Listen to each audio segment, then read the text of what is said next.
when I retired and I was waiting for a job or looking for a job, I was driving for Lyft. And I picked up a young lady, and when I picked her up and she got in the car, she was like on 10 and dealing with her man, right?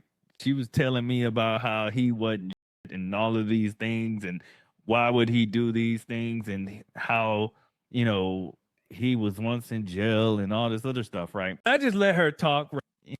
But I stopped her and I asked her, I said, it sounds like he has a lot of red flags. And I was like, is that a fair assessment? And she says, yes. And I said, would you agree with the statement that some of those red flags that you now are talking about were there in the beginning of the relationship? And she said, yes. I said, so why would you have chosen to have a relationship with this person if you knew that those red flags existed in the beginning?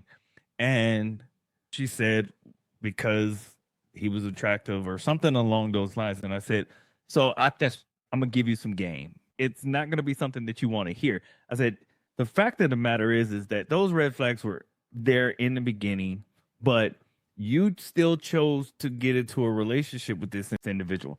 I said, so he from the beginning was showing you who he was, and yet you still got into a relationship with him. I said, so you can't blame him for being who he was from the beginning. You can only blame yourself because you chose to ignore that and still get into a relationship with him. And she was like, well, he has so much potential. I said, I don't know what potential he could possibly have, but he was locked up. He had been in jail in his past. So, and now he's going back to jail. Why would you think something